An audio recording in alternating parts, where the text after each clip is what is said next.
Middle school student is attacked in class while another student records it with their phone, and now her family is demanding answers. They want to know why more was not done to stop this. A sixth grader says she was punched nonstop by a classmate who she says took weeks of bullying to the extreme.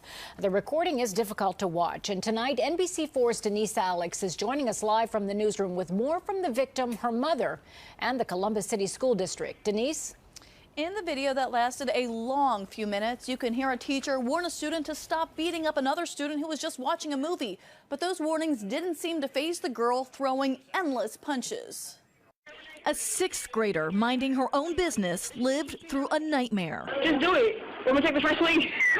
One student recording and egging on another student to throw punches.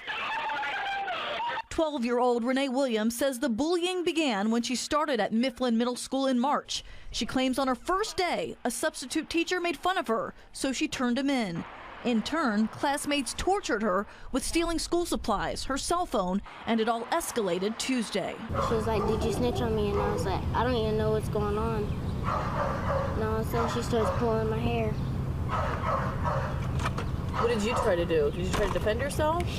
I hit her back, and then that's when she started swinging on me. You can hear a different substitute teacher trying to gain control of his classroom through words. But Amber Williams says that wasn't enough. How come the substitute teacher couldn't defend my baby while the little girl was on top of my daughter, pounding her in her back? Columbus City Schools says a juvenile charge of assault was filed against the sixth grader who did the beating.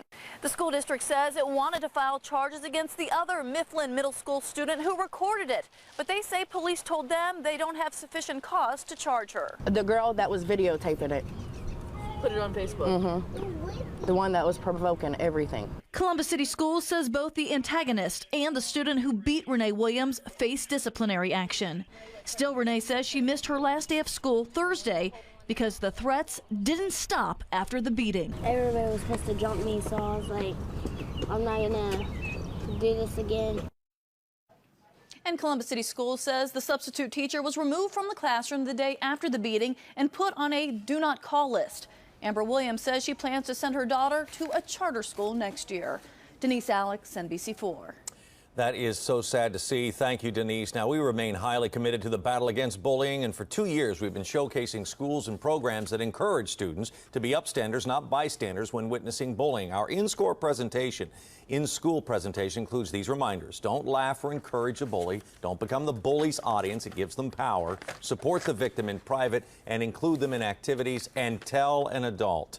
Now, a viewer tip brought this incident to our attention, and we invite yours as well. Send us your tips to stories at NBC4i.com, and we cannot cover each individual case of bullying, particularly in cases where there's no video documentation. But we do invite your story ideas, including effective anti-bullying programs. Where in